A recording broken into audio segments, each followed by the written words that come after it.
Aujourd'hui, On va les écouter. toutes les difficultés liées aux restrictions sanitaires politiques, nous retrouvons néanmoins la possibilité de nous rencontrer régulièrement et de parler. Ceci donne de résultats positifs et je dois dire que tous les accords que nous avions eus quand vous êtes venus à Sochi en août de cette année sont mis en œuvre. Nos collègues et les entreprises qui mettent en œuvre tous les plans que nous avons prévus le font. Ceci concerne aussi bien le processus d'investissement que les constructions de la centrale d'Akuyu. 20 000 personnes travaillent sur ce site en ce moment dans les délais. Et nous pensons que nous allons donc pouvoir mettre en œuvre tout ce qui est prévu pour que la première tranche de cette centrale soit lancée pour le centenaire de la Turquie. Et nous avons tout ce qu'il faut pour le combustible nucléaire. Ceci est donc une étape supplémentaire de notre travail commun dans ce domaine. En ce qui concerne les hydrocarbures, les livraisons de nos hydrocarbures, y compris du gaz, continuent dans les volumes prévus conformément à vos demandes.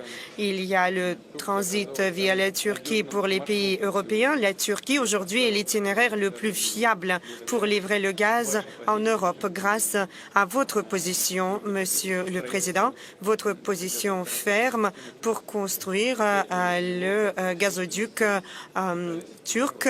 Mais comme vous avez entendu, il y avait aussi eu des tentatives de sabotage contre ce gazoduc, mais heureusement, rien de tel ne s'est passé et il fonctionne avec succès.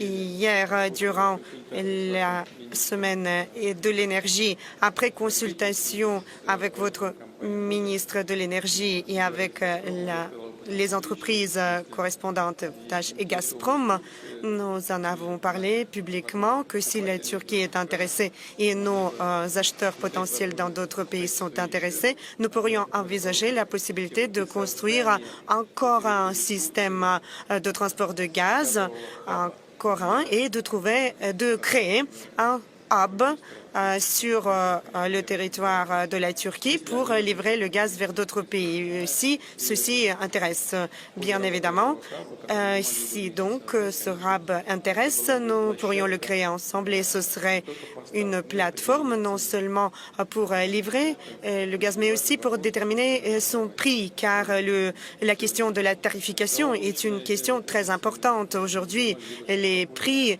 sont exorbitants et nous pourrions réguler calmement un bon niveau de marché normal le prix sans toute politisation.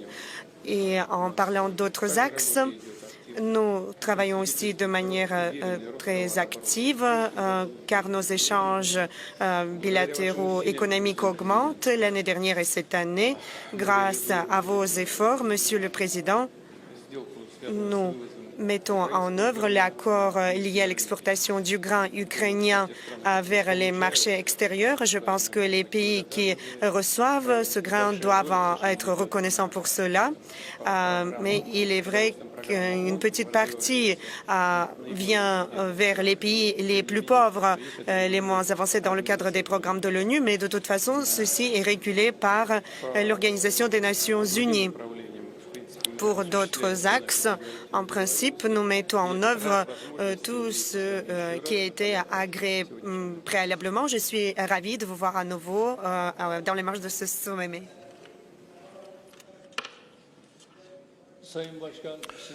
Monsieur le Président, nous allons probablement être à nouveau ensemble dans un proche avenir.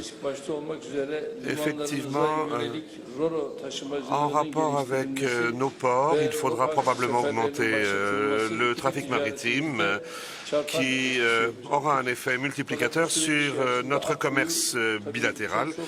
Vous avez parlé effectivement de la centrale nucléaire d'Akuyu, qui est une centrale très importante.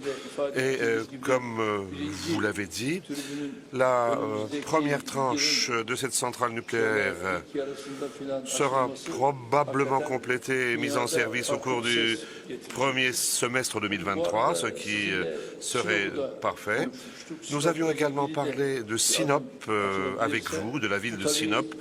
Cela serait tout à fait positif de pouvoir avancer également sur ce dossier. Cela aura également un effet des multiplicateurs. La coopération turco-russe peut avancer en ce domaine. La centrale nucléaire d'Akuyu va assurer 10% de nos besoins énergétiques. La centrale de Sinop, quant à elle, assurera également 10% supplémentaires. Et ces deux centrales seront probablement très importantes et auront beaucoup d'écho à travers le monde. Et effectivement, un autre sujet qui est essentiel pour nous concerne les céréales, concerne également les engrais. L'accord d'Istanbul doit continuer en étant renforcé, de manière à ce que les céréales et les engrais russes, notamment, puissent transiter par la Turquie de manière à atteindre les pays en voie de développement. Et nous sommes tout à fait déterminés à poursuivre ce projet.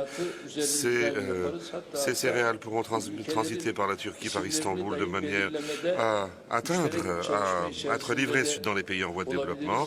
Nous pourrons également déterminer très exactement de quel pays il s'agit, car en ce qui nous concerne, les pays en voie de développement ont une importance toute particulière pour nous. Les pays qui connaissent des problèmes de pauvreté doivent être suivis, doivent être aidés de près. Je pense que cela pourra avoir une influence positive sur beaucoup d'équilibres à travers le monde. Et la Turquie et la Russie, dans le cadre de ce processus, pourront faire énormément de choses. Je sais que cela entraînera des critiques négatives de la part de certains, mais cela rendra heureux les pays en voie de développement. Nous sommes entièrement déterminés à poursuivre en ce sens.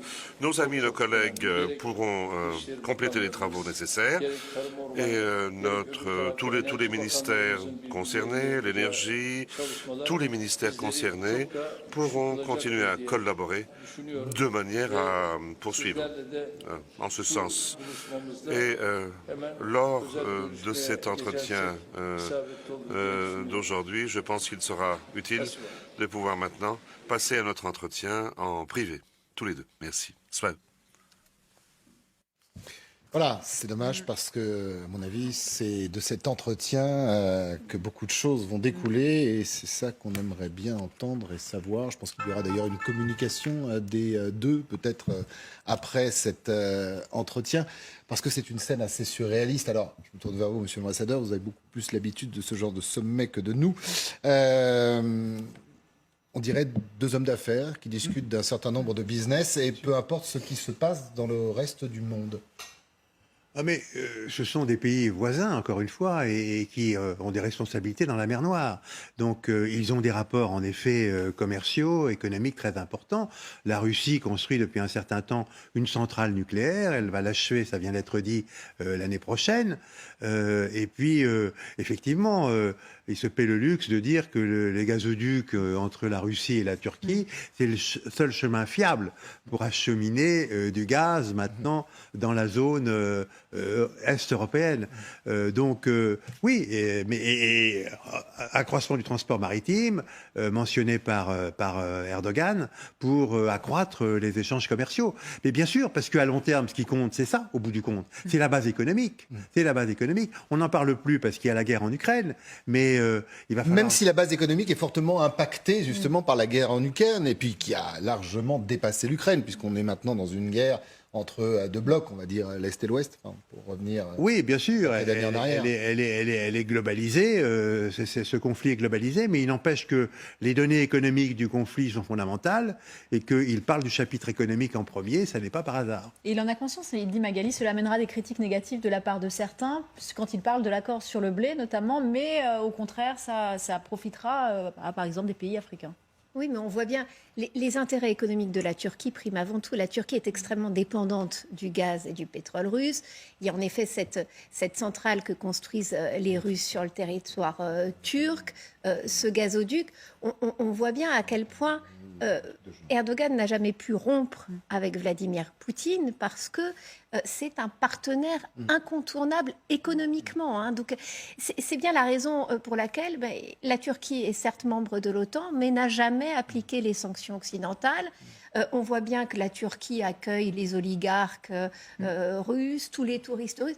Les échanges n'ont jamais cessé. Mais c'est cette position stratégique qui permet aujourd'hui à Erdogan de pouvoir, en effet, avoir l'oreille de Vladimir Poutine. Poutine est quand même isolé aujourd'hui sur la scène internationale. On l'a encore vu avec le vote à l'ONU hier qui condamne massivement l'annexion des 4 oblasts. Il a besoin aussi d'avoir un interlocuteur fiable. C'est vrai que maintenant, on aimerait être une petite souris dans l'entretien privé et savoir ce qu'on y raconte, ce qu'on y dit sur l'Ukraine. Mais on voit bien que d'abord, on parle business, avec le patron d'ailleurs de Gazprom qui est dans la salle. Tout ça, évidemment, n'est pas anodin. Alors, c'est intéressant, on va continuer cette discussion, notamment, je voudrais rebondir sur qui a plus besoin de l'autre entre ces deux personnages. Mais d'abord, essayons, peut-être grâce à vous, d'être cette petite souris.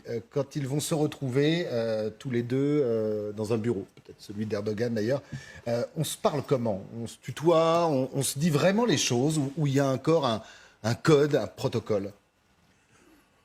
Oui, normalement, les chefs d'État, quand ils se connaissent, en arrivent à se tutoyer. Enfin, sauf, comme on disait ironiquement, quand c'est en anglais, évidemment, la question ne se pose pas. Quelquefois, on se tutoie en anglais, donc pas vraiment. Là d'ailleurs, ils parlent, ils vont peut-être avoir besoin de traducteurs. Je ne sais pas si... Oui, sûrement. Mais je pense qu'en effet, Erdogan va lui rappeler, enfin Poutine le connaît très bien, la position turque sur l'affaire ukrainienne. Erdogan défend l'intégrité territoriale des États. Et il l'a dit à chaque stade. Donc Poutine, en effet, a probablement besoin assez rapidement d'une pause dans les opérations militaires. Donc il va plaider pour une pause, pour une trêve ou pour un cessez-le-feu. Ça peut revêtir diverses formes. Mais Erdogan va lui dire... on peut en effet monter quelque chose sur le plan international qui aboutisse à ce résultat, mais il faut que tu acceptes le principe de l'intégrité territoriale, parce que sinon les autres ne marcheront pas. Et effectivement, c'est autour de ce jeu-là que peut se nouer une négociation qui aura une étape décisive, à mon avis, à Bali, parce que là, les grands acteurs chinois et indiens seront là et joueront dans le sens d'Erdogan pour obtenir une trêve, mais qui soit compatible avec le respect affiché pour l'avenir de l'intégrité territoriale. Alors justement, qui a besoin de l'autre? Est-ce que les rôles d'ailleurs se sont inversés depuis le début de cette guerre en Ukraine il y a 8 mois? Il est certain que Vladimir Poutine est davantage en position de faiblesse qu'il ne l'était au début de l'offensive. Au début de l'offensive, on pensait qu'il n'allait faire qu'une bouchée de l'Ukraine. On voit bien que sur le terrain, à quel point c'est compliqué. Erdogan, comme le disait Valérie, a des questions de politique intérieure extrêmement importantes aussi à régler. Il a en plus une inflation qui a explosé. Donc un problème vraiment du coût de la vie en Turquie et avec des coûts de l'électricité qui augmentent, comme pour tous les pays européens. Mais en Turquie, c'est aussi un véritable problème. C'est pour ça que d'ailleurs, Poutine insiste là-dessus dans l'entretien, ce petit face-à-face auquel on vient d'assister, en disant mais c'est absolument scandaleux ces prix de l'électricité qui sont aussi hauts. Il appuie là où ça fait mal, évidemment. Donc chacun a besoin de l'autre. En même temps, il est vrai qu'Erdogan a été très clair. Pour lui, la Crimée, elle est bien ukrainienne.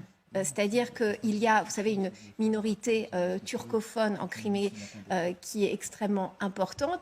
Et pour Erdogan, il est clair que la Crimée est, en effet, que Vladimir Poutine devra y renoncer. Donc c'est vrai que ça, encore une fois, on y revient toujours, ça sera l'un des éléments clés à la table des négociations. Valérie. Je ne sais pas qui a le plus besoin de l'autre. Je crois qu'il y a une interdépendance qu'a très bien décrite Magali. En tout cas, ils ont une chose en commun, c'est une forme de détestation de l'Occident, même si Erdogan, forcément, a besoin, puisqu'il est dans l'OTAN et qu'il a besoin beaucoup plus de l'Occident, a priori, que Vladimir Poutine, mais tous les deux à peu près la même longévité au pouvoir. ont fondé leur puissance sur le fait qu'ils revenaient à des rêves anciens. La grande Russie pour Vladimir Poutine est une forme, même si ce n'est pas tout à fait la vérité, une forme d'empire ottoman pour Erdogan. Donc là-dessus, ils n'ont pas besoin de se parler pour se comprendre. Il y a une forme de rejet de l'Occident, peut-être détestation du côté de Poutine, moins fort peut-être du côté d'Erdogan, qui, depuis que l'Europe l'a rejeté, n'a pas voulu de son adhésion à l'UE, a constamment dérivé vers plus d'islamisme, plus d'autonomie et plus de rapprochement avec des pays plus dangereux, on va dire.